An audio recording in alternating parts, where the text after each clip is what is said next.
This video is for mature audience only. Video purpose is for therapeutic and educational entertainment.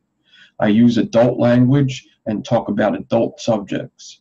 Names have been changed to protect people's identity. I have no doctrine or schooling in mental health. I am not part of any groups or organizations.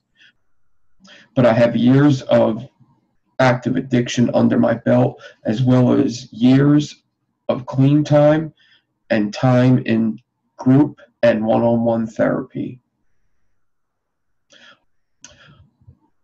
All events are true. Listen at your own risk. All right, what's up, guys? So I wanted to do this recovery video, or recovery videos. I'm probably going to name them something like Build Addict Therapy or something like that, and number them. I had a subject matter to start on. I'm going to try to stop saying I had a subject matter to talk about for the first one, and then as I thought about it, I thought maybe it'd be better to kind of start from the beginning and give you kind of a background of, you know, my life and addiction and stuff like that. The video I was going to do was going to be my instance of a moment of clarity. Some people would call it like a divine intervention or spiritual awakening. I call it more just a moment of clarity that I had when I knew this last time that I wanted to actually be serious about getting clean. So anybody that may be watching this, like their first video they ever seen of me, because that's quite possible. My channel sees about 100 new subs a week, so it's not too crazy to think that this may be the first video you ever see of me, especially if it's labeled something like recovery or something like that. I have a vaping channel or a coil building channel on YouTube. Pretty successful. I have a lot of live videos up there, lots of tutorials. In the vaping community, there's a lot of recovering addicts and active addicts at that. It's just something that you come across a lot. It's something that lots of people notice. I have a good buddy of mine, Black Cat White Face, who also has a channel, and a teammate, Yeti's uncle, and they have a show they do on Saturday nights called Drop the Shame. They're also in the vaping and building community. So much like that, I kind of thought it would be a good idea to do just once in a while a show about recovery and anything, you know, just anything that has to do with that. Now, most of these videos, actually all these videos besides this one, I'm going to be doing something else as I'm talking, like building or installing coils or doing something. I'm going to try to keep the drill at a minimum, though. That's one thing I don't really want to get into, is running a drill and talking at the same time. Don't really want to do that. But there will be 2 screens up. Most of these videos are going to be just me kind of thinking out loud, or, you know, just kind of just free thinking, free speaking. This one, since I'm kind of just going through my history, there's like stuff I have to remember. So me being preoccupied with something at this moment probably wouldn't help. All in all, doing this video was something that I wanted to do, but I'm also kind of stepping out of a comfort zone. It's different. And there's going to be lots of things I talk about that, you know, maybe a little personal, or, I don't know, maybe even get me upset or just make me mad. Who knows? But just keep that in mind as I'm doing this. But once again, this video is definitely not for any child or anybody over the age of 18. It's definitely going to be mature subject matter. So if you have this on and there's kids in the room, I would really, maybe just watch this later.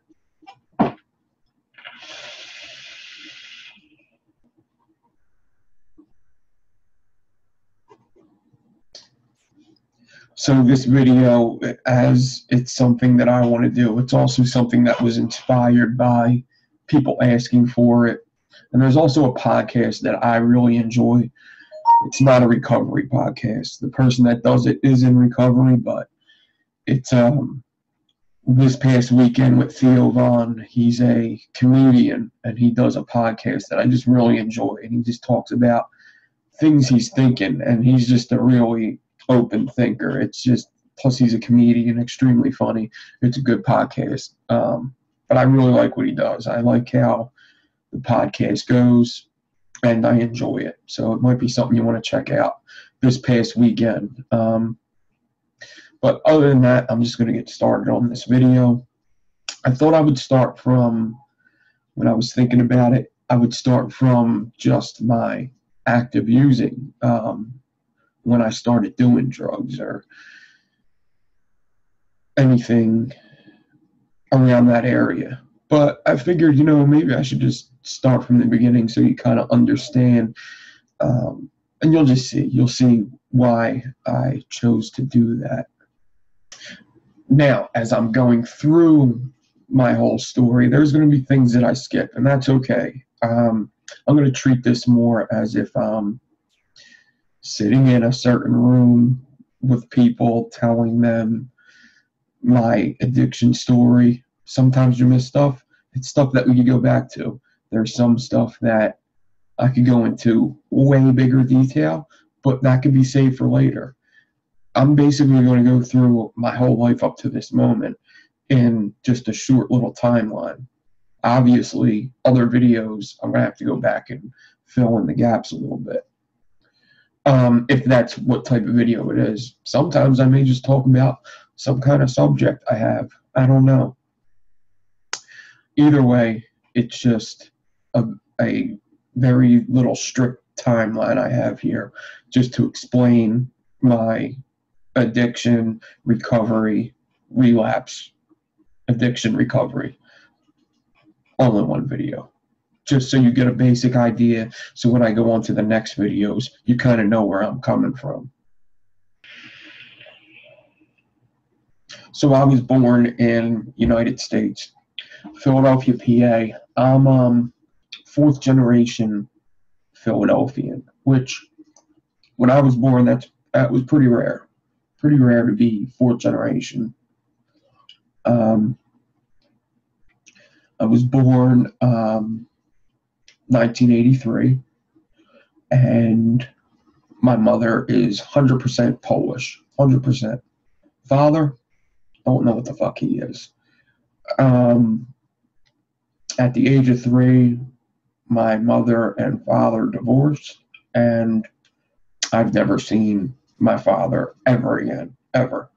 I've seen some mugshots. That's about it.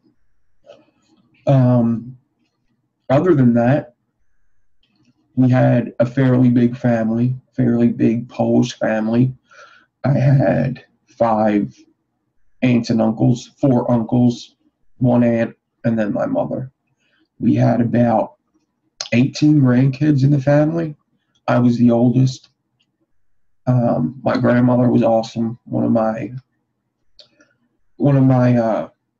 biggest idols, the biggest people I would look up to. Most of the people I would look up to were female. All in all, the family was, pretty awesome. Everybody was pretty close until people started moving out of Philadelphia, moving all over United States.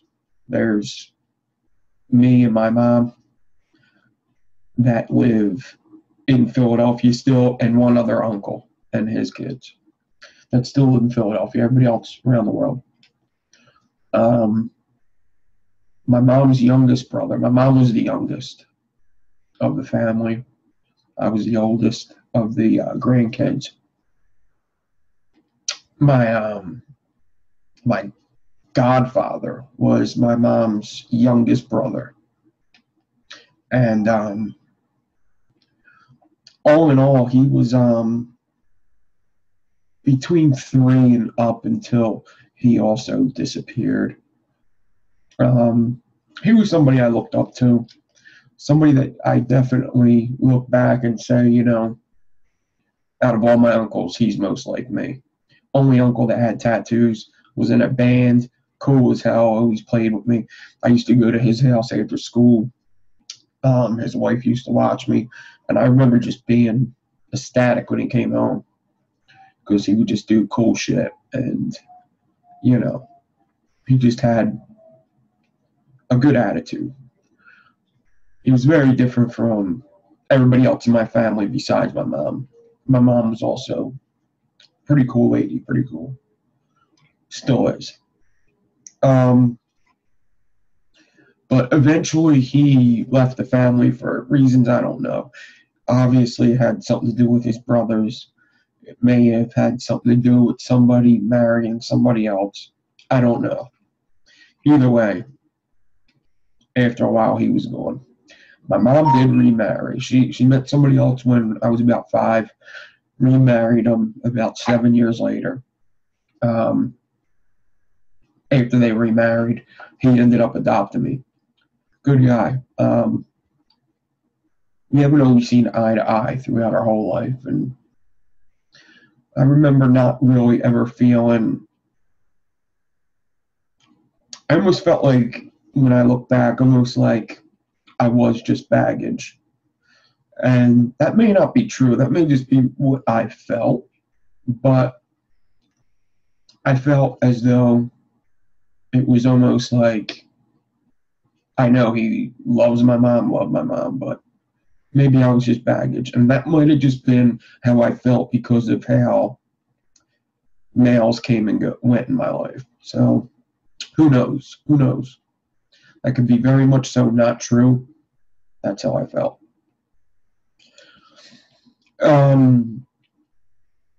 So I grew up in a neighborhood called Wissanoming. Went to Catholic school all my life. Grade school, high school, Catholic school. Parents paid for that. Stepfather paid for that. Mom paid for that. Catholic school all my life. At about 4th grade, we moved out of that neighborhood and moved into a neighborhood I was actually born in. I guess before the divorce, they had to move out. We moved into a neighborhood called Fishtown. My mom bought a house, and that was right before they got married.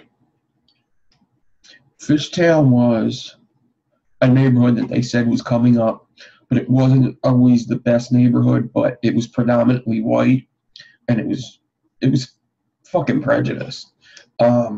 I remember seeing black people getting chased down the block because they were just walking through the neighborhood. So you can imagine, when I was in the other neighborhood, I had plenty of friends, plenty.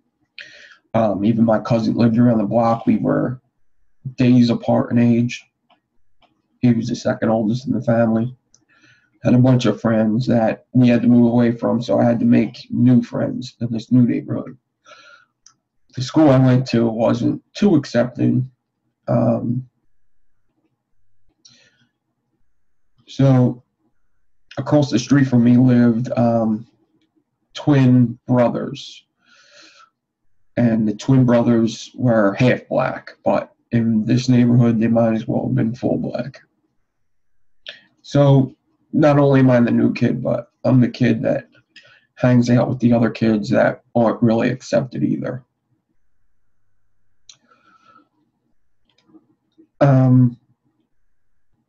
Good thing is that these two kids were awesome people, still are awesome people, still see them to this day.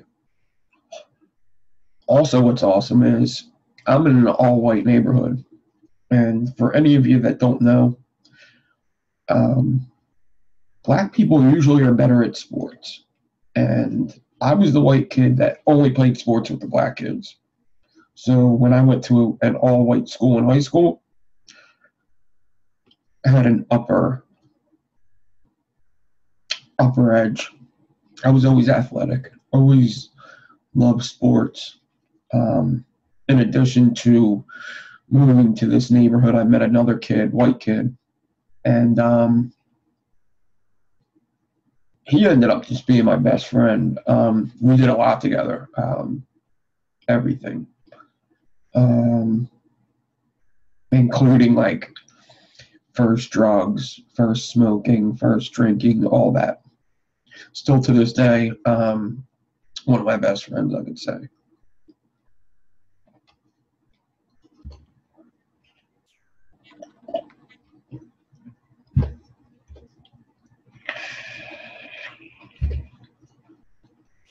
So I guess I always been kind of awkward with people, especially groups.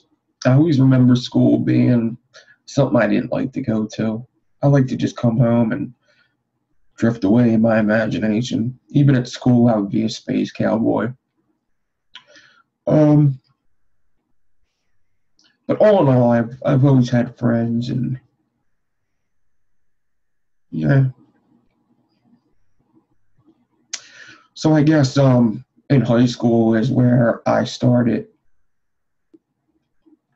almost idolizing the thought of doing drugs because it looked like an escape. When I seen people who were either on drugs or other kids my age, I almost I found it attractive. It was just something that I was very curious about. I was never the subject of peer pressure at all. Nobody ever got Nick to do something that Nick didn't want to do. That wasn't me. I did something because it looked very attractive to me. Even any kind of rock star, or movie character, or anything within the time of my age growing up, that was always the character that I liked the best. What's his name? Bender from The Breakfast Club. That's my guy. That's my favorite character. I grew up loving Pantera. They're well known for doing drugs. Marilyn Manson. Anything that made it look like the person.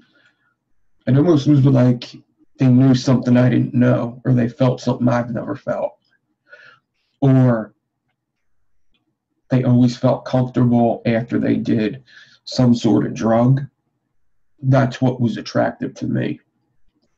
So I guess I can't really pinpoint the exact time I first either drank or smoked, but it was sometime in high school. And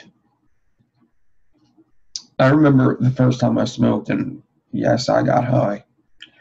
I had fun, but it was also kind of a weekend thing. So through high school, I would say my third year of high school, so when I was a junior, is probably when I started. Probably when I was like 16. Yeah.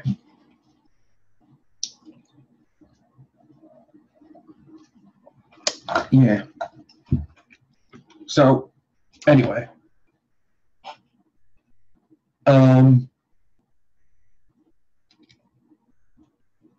We used to go down South Street and play Magic the Gathering.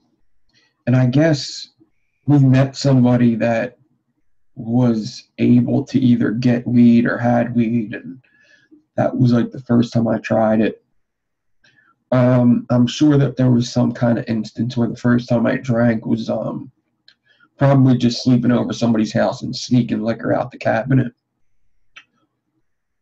Pretty sure the first time I ever did pills was out of a relative's medicine cabinet.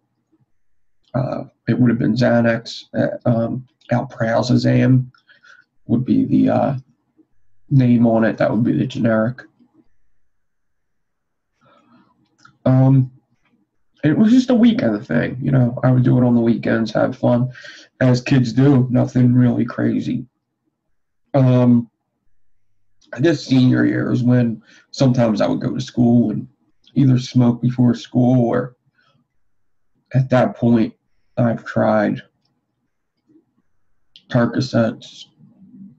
When I tried Percocets, I tried very small ones at first, but I remember really liking it. I remember getting a stomach ache as soon as they kicked in, and they say you always chase your first high, and that stomach ache is something that I chased every time I used opiates ever after that. I loved getting a stomach ache. It's the weirdest thing, but I loved it. So much so I wouldn't eat when I was getting high because I would figure the ratio to drugs to food in my system would make me stay more high if there was no food in my system. Also, maybe I'd feel that stomach ache more if there was no food in my stomach, which is probably why every time I did use drugs, I lost a lot of weight.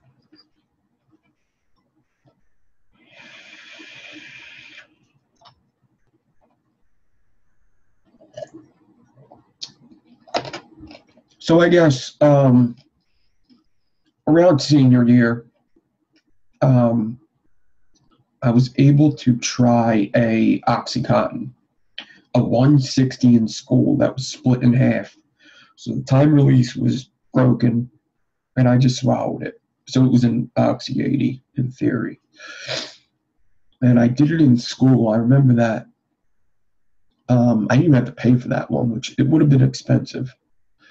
But it was just given to me by actually one of the people that I would look to when they were getting high, and I used to glorify how they looked, and I used to find that attractive, the way that they were so nonchalant in school, and it just always seemed cool. I don't know why. I feel like I was always predisposed to want to get high. And I don't know if it's for any reason other than, I don't know. I don't know.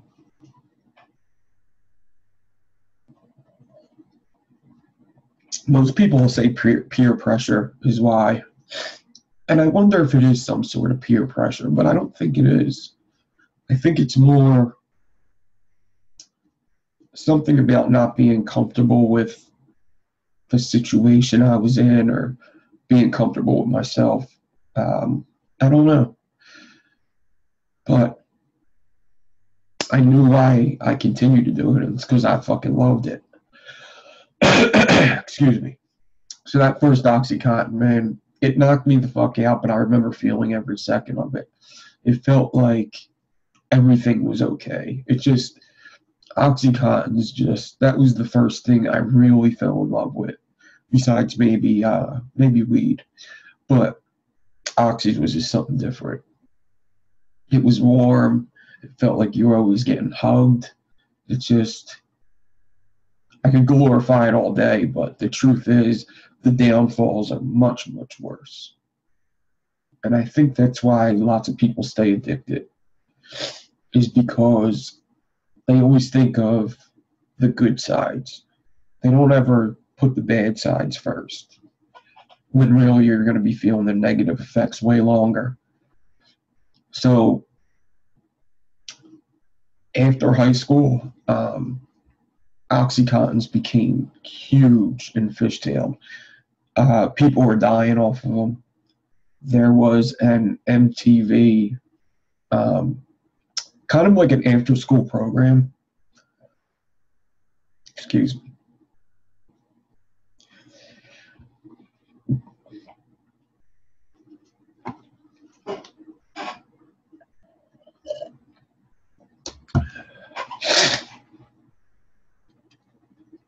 Kind of an after-school.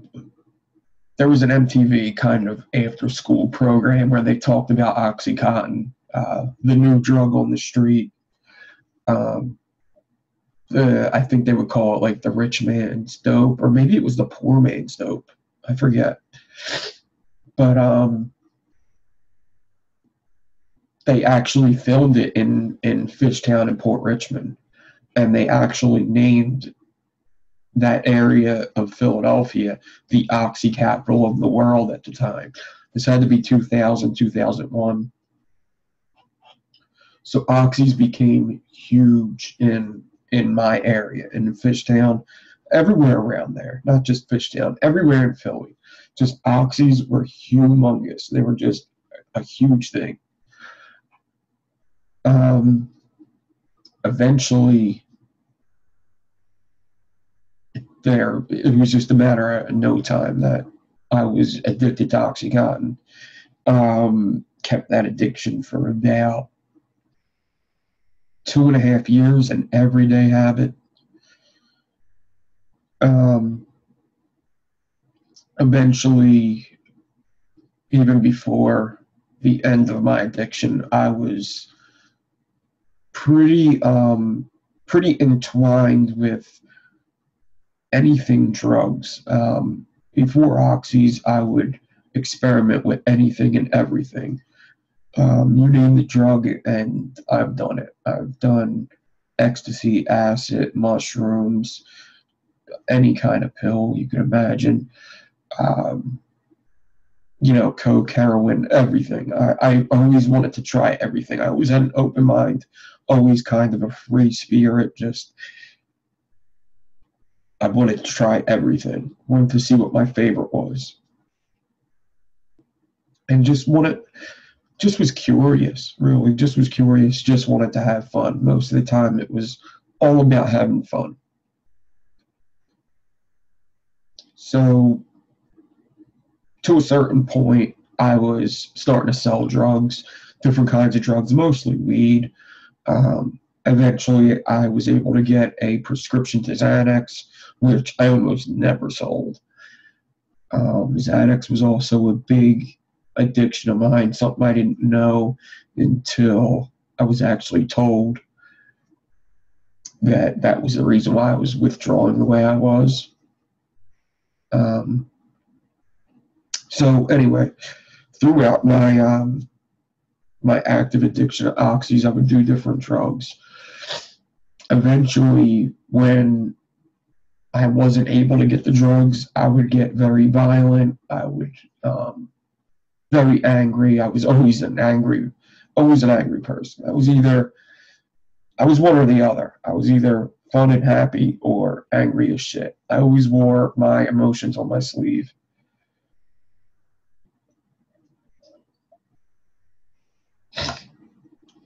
Throughout my addiction, I always worked all my life, always was a worker. I could usually pay for my addiction through just working regular jobs, car wash, supermarket, eventually construction. I would always pay for it that way or by selling drugs. But there would be times where, I wouldn't be able to do that. Maybe I was in between jobs. Maybe I wasn't selling drugs, or maybe I already did all the money that I would yield from selling drugs. So I would have to hit up my mom for money. And when I didn't get what I wanted, I would act like a total fucking asshole. Punching holes in walls, threatening, just being a fucking prick, being a very manipulative. Lots of people use the word enabler. Some people would have called my mom an enabler. I don't like hearing enabler. I think it takes a lot to be an enabler and only an enabler. I think it's more like we manipulate these people to be enablers. When we're in active addiction, we can do some crazy shit, say some crazy shit, in order to get people to do what we want, because that's all that matters, is what we want. What I want. I should just say I. So, yeah, I could be a real asshole. Eventually, when I was becoming violent or being an asshole, Um, my mom would have enough of it, and she would actually just call the cops on me if I was like really just out of hand. And they would do what they would call a 302. A 302 is getting you into a mental place or a rehabilitation place, a detox, against your will. You would have to do something violent or threatening to have them do that. I've had that happen to me 3 times by my mother. Um, totally justified.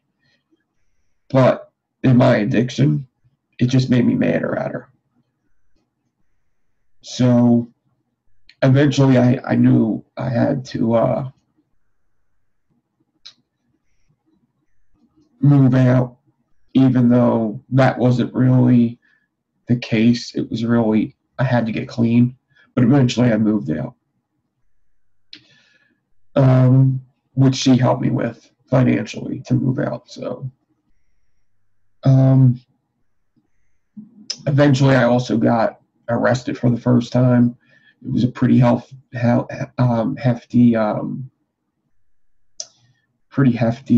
bail, first of all. Had to get a lawyer, got 3 years probation. So 3 years probation in Philadelphia, you have to do urines. I got a cleaning kit once and went to probation once and then just started skipping, which is automatically like they're going to take you back to court and you're going to get the other sentence that you should have got, which would have been pretty bad. Maybe we'll talk about that on another show of what I did and what I was up against. But for now, I was on probation. Now, something I never thought was to say was I also always had like a girlfriend or something. Always in some kind of relationship.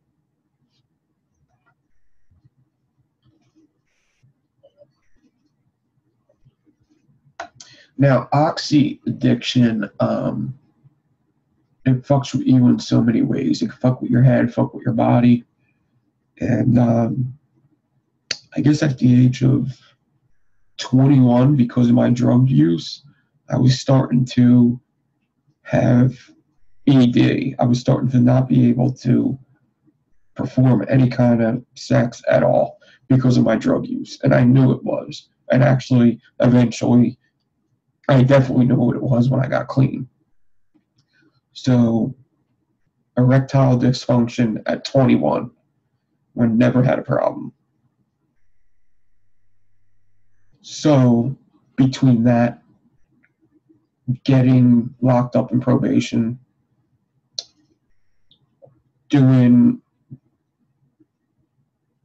or saying and doing all the wrong things to my mother, who has always been good to me. Always the only person that's been there for me through my whole life. Between them 3 things, it was kind of time to stop getting 302'd and just turn myself into detox. Because I couldn't go to probation. I had dirty urine. And everything else just said, I gotta get clean. Gotta get clean.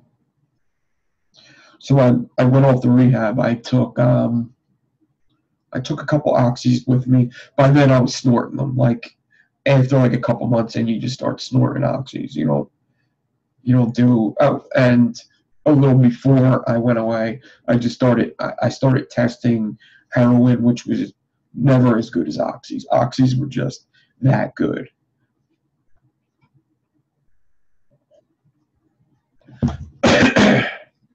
Excuse me in my voice.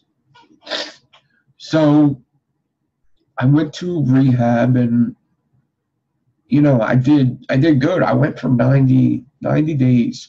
Every other time I got 302'd, went for 3 days. That's the minimum. It's like they won't let you out until the 3rd day, and then you're allowed to do whatever you want. You could stay or you could go. I always left on the 3rd day. Always. This time I stayed for 90. The rehab was It was a good rehab. I mean, it was more like I just made the best of it. It wasn't the best. A couple of people I knew from the neighborhood, and one good friend.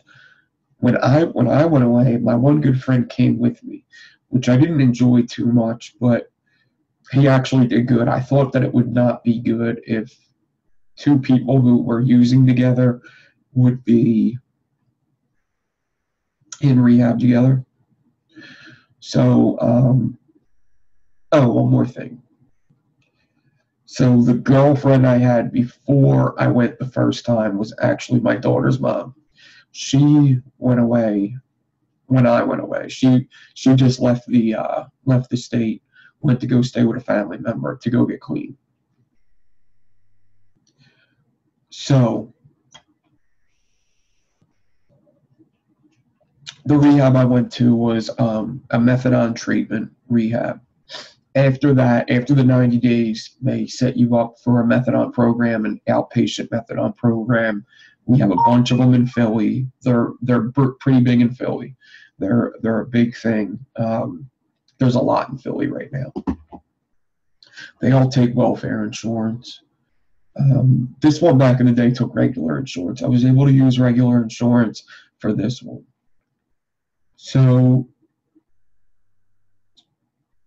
after I got out of rehab, I met back up with my girlfriend, who is now my daughter's mom. And, I did good. I did real good. I stayed on that methadone program for about 2.5 years. Within that 2.5 years, we got a big apartment, and she got pregnant with my daughter. The 2.5 years, I did really good. There was one time where I had to go to the doctors for something, and I ended up getting my Xanax filled again, and I ended up taking a couple one day, and then I ended up telling on myself for it and never doing it again. There was also a time where I smoked weed, which I didn't think was a big deal, but immediately after, I told on myself. I would drink once in a blue moon, like once every 6 months. I would go out with a friend and have drinks, but I would always tell on myself. Tell somebody is what I mean. When I did it the wrong way, you're supposed to tell on yourself before you use. When you're a recovering addict, before relapse, you should tell on yourself before. So 2.5 years I went on that methadone program, and I never heard about any program like NA or AA through this whole time. I read the NA book when I was in rehab, but never went to any groups outside. I never did anything for my recovery. I just took the methadone and went to work. Had a daughter, took care of the family, and just lived day to day just like that. Did nothing for my recovery, didn't learn anything. I just didn't use. So eventually, I weaned down off the methadone. Now, when you're on methadone, lots of people tell you scary stories like I tried to get off and it was worse than the heroin, the withdrawal. That makes no sense. Why would they put you on something that's worse? That doesn't make any sense. Half the time when somebody's telling you that, they're also using other drugs, or they just leave the program when they're on like 100 milligrams. I did it the right way. Throughout a year and a half of that 2.5 years, I was coming down and stopping until I got to 2 milligrams.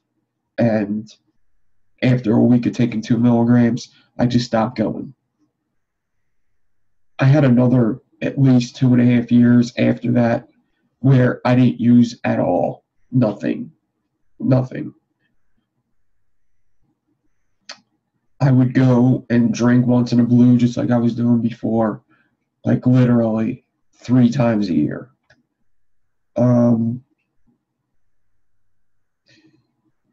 would start playing like poker with the person I told you was my best friend. We would go down the city, drink a couple beers, play poker with a couple friends. Eventually, I started dibble dabbling into smoking weed again. Just dibble dabbling, but also once in a blue. It would be like once a month. And then after being clean for even off the methadone for about 3 years, I had to get my wisdom teeth taken care of. I never took care of my teeth. Had to get my wisdom teeth taken care of. The whole time I'm thinking about going to get my wisdom teeth, I'm thinking, ooh, they're going to give me perks. I'll have a reason to do them. When I finally go, they do give me some kind of Loratab, which they were junk. It was almost like a tease, and I wanted to fulfill my thirst for wanting to do perks one more time. I had a good friend that was telling me that they were selling perk 10s, and at the time I told him I didn't even want to know. But after that thirst, after that little tease, I was talking to the friend one day, and I said, it's like I started addictive behaviors before I even used. I said, I'm going to the movies with my family. Let's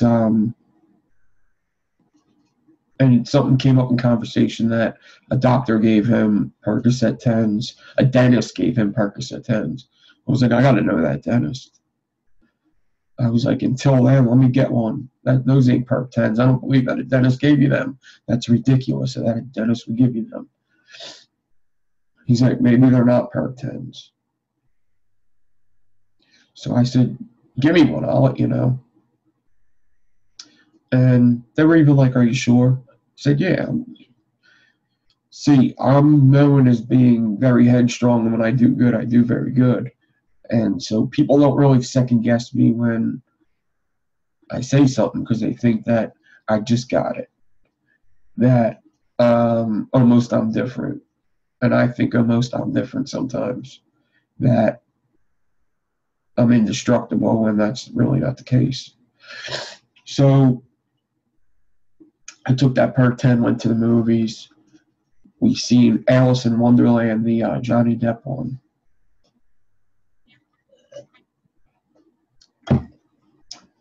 We sat, it was 3D too. Good movie. We sat there the whole time. I didn't feel a thing the whole time I was sitting there. Then at the end, when I stood up, it all hit me. And it was like I got high off a Percocet for the first time again, off of one Perc 10. After that, I made sure I got my hands on the rest of a script of Perc 10s. Said that I was selling them to somebody else, that I could help the person make money. Basically took a whole bottle within 2 days or so.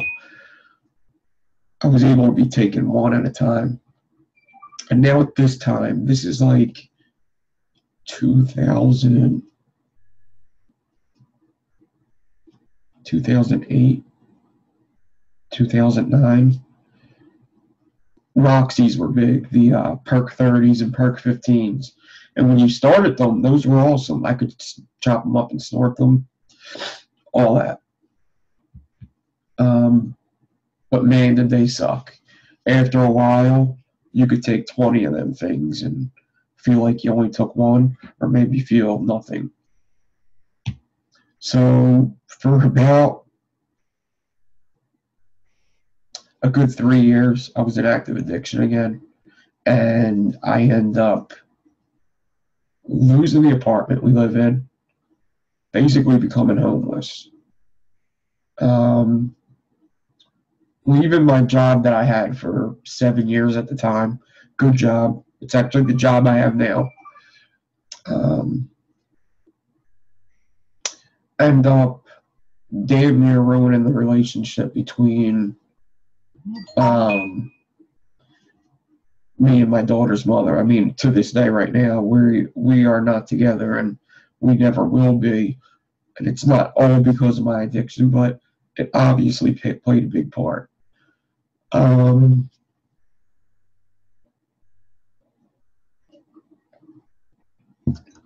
Let me think. I didn't pay my taxes all them 3 years. I'm still paying IRS. Didn't pay child support. Still paying that. Um, just ruined every relationship around me. I beat a couple drug dealers for some money. I owed money out to just about everybody. And eventually I just got sick of it.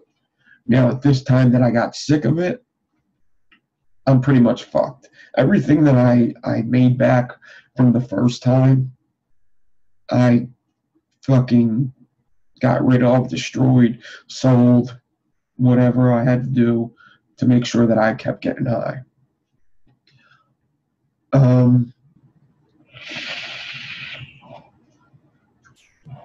So pretty much the only thing I was besides an addict through my last run was a halfway decent father. I always stayed with my daughter, took my daughter anywhere, even if it was to go cop drugs, and I had to get somebody to watch her real quick. But at the end, I lost everything, and I had to work for it all again. And that was hard for me to take. It was very hard for me to decide to get clean because of all the work that was in front of me. So much so that half the time I just thought, I'm giving up. I'm just either going to keep getting high or find another way out, because doing this all again that's crazy to me, is what I was thinking. I almost felt like I didn't deserve it, like I deserved the punishment. And I think lots of addicts do that, but just speaking for myself, I felt I didn't deserve everything I had, and that I was almost being punished because of what I was going to do. At this time, people around me knew what I had to do because I already did it. I knew what I had to do because I already did it. But it was still hard for me because all the work I had. The only thing different was I knew I had to get back on a methadone clinic because I tried for months to do it every other way. Groups, meetings, weaning myself down with my own self-medication, tried cold turkey. That wouldn't work for more than a couple hours. Everything. I knew I had to get back into a methadone clinic. I was going to try to do it straight off the street. Eventually, I knew I just needed time away. Life was just stressful as it is, and dealing with an addiction is it's rough. I mean, life is already hard. To put that on top of it is just so hard. And if you don't know, if nobody's ever been addicted before, it's not really something that you could tell somebody what it's like. But it's just like your mind's always racing, and it's only racing about one thing, and that's just getting high again. Eventually, now this is something we are going to talk about over and over again. Actually, the next show I do is kind of going to talk about my final decision on getting clean. But eventually, I did get to the same rehab I went to before. I wasn't able to be. Methadone clinics only take welfare now, so I couldn't be on welfare. I made too much money. And what else was it? I eventually got onto the same and I wasn't able to stay as long as I did. They only gave me 21 days. 21 days was all I needed, and ended up working out fine. I had a daughter at home. That was one of the reasons why I didn't want to go away, is because I didn't know how I would be able to go that many days without being around my daughter. So eventually, I go there, and then I get on a methadone clinic coming out. I did have to get on some type of welfare, just medical welfare, to get onto it. Once I got out and got onto a methadone clinic, a outpatient program, there was a time where I asked for take-homes, because I've only gave clean urines ever since. This was June 28th I went in. I got out July 14th, and ever since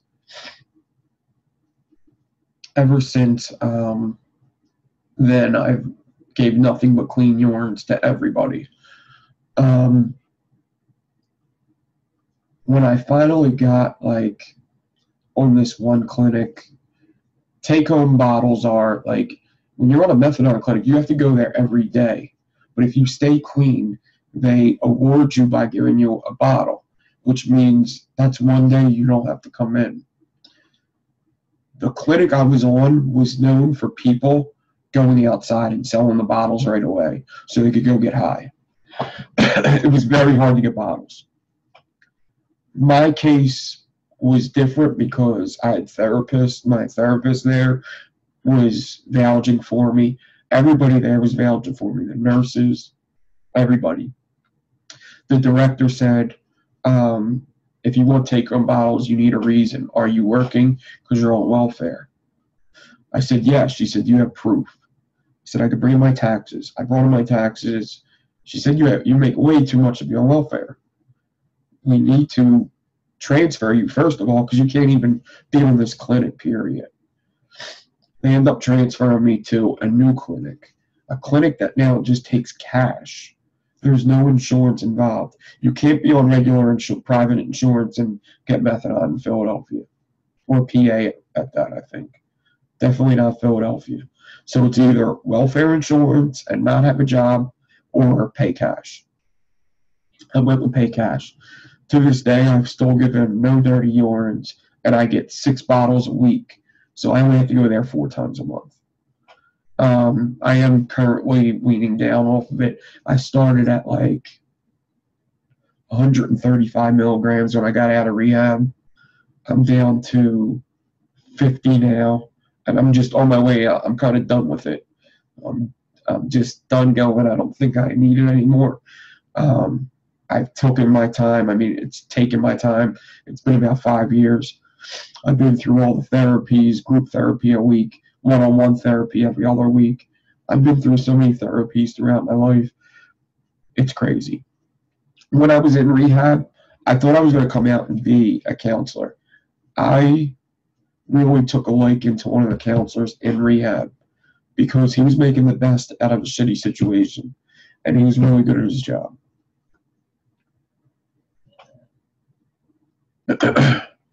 When I'm in rooms now, I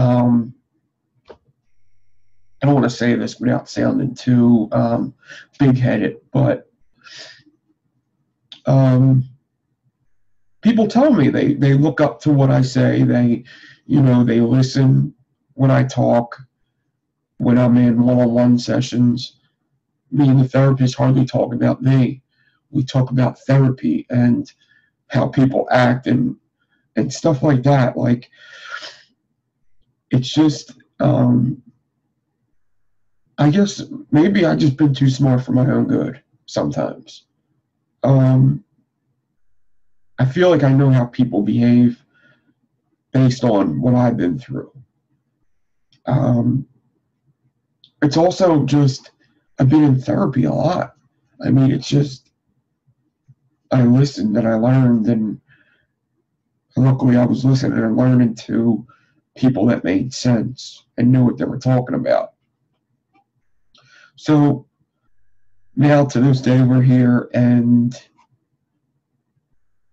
one of the main things that was missing my first time around was I never had a hobby.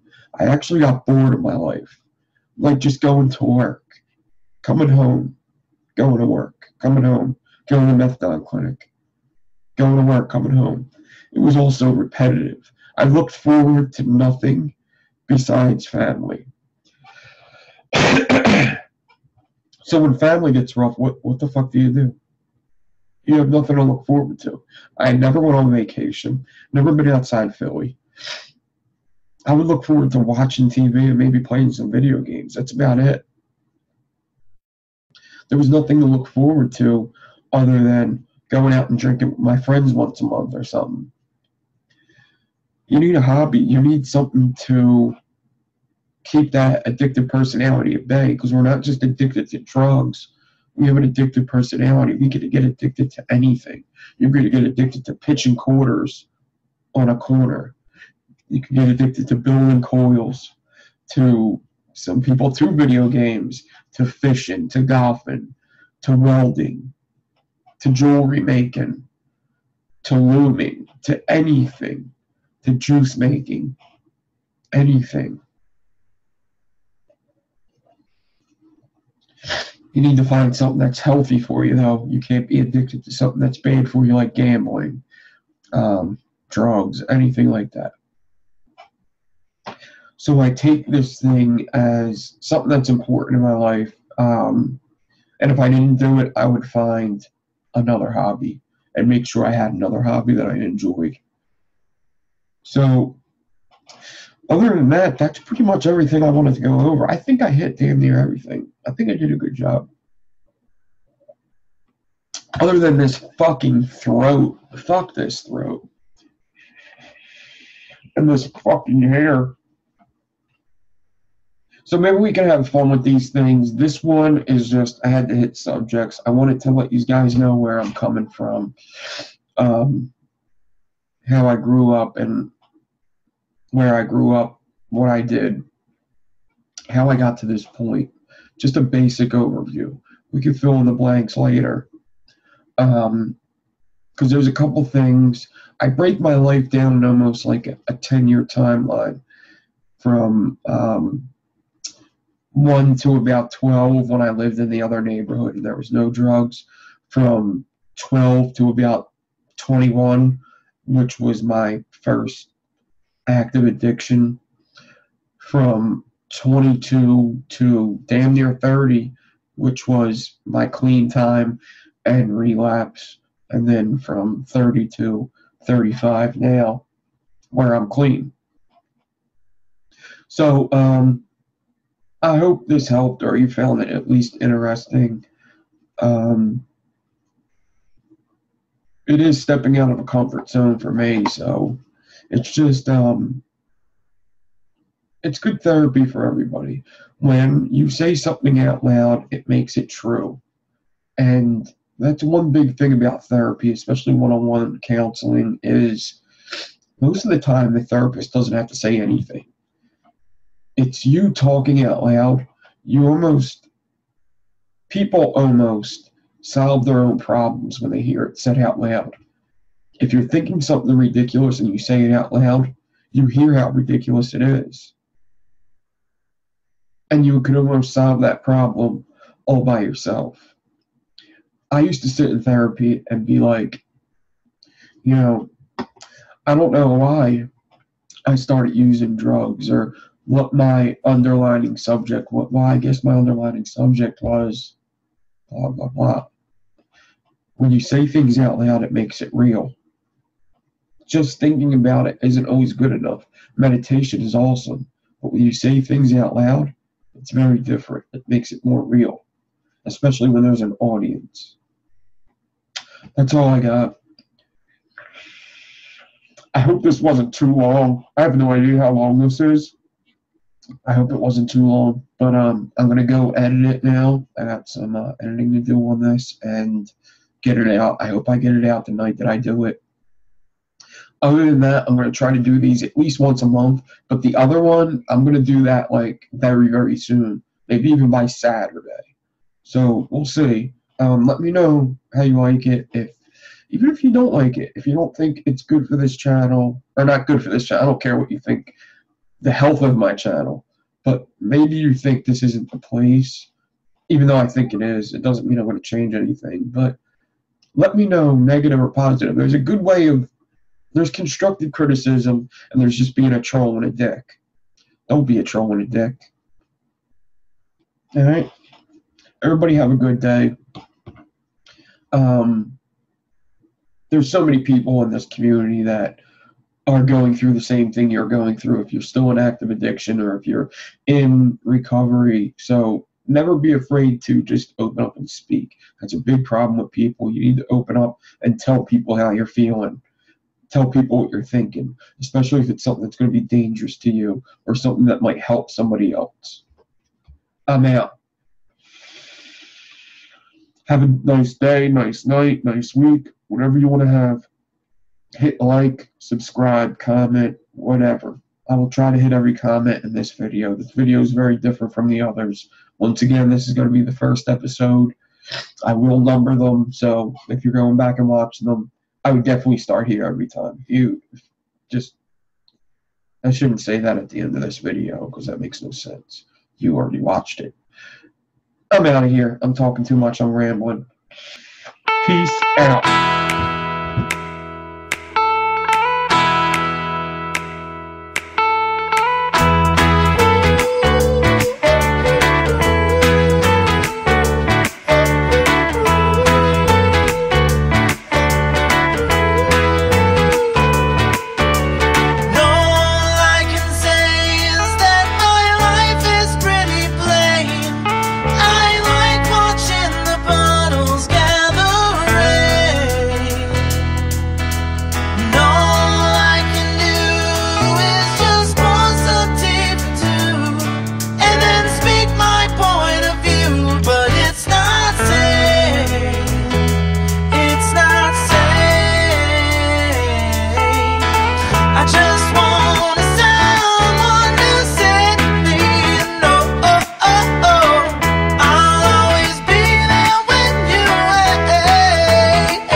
Let's start from the beginning. So,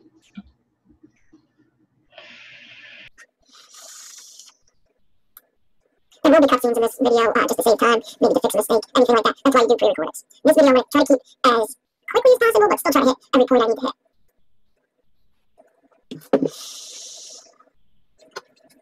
I am sick and I do have, well, I'm getting over a cold. I have a sore throat, so just bear with me. I think I can get through this. Right now, you're probably going to see a cutscene, so I can just go get a glass of water I have by my side.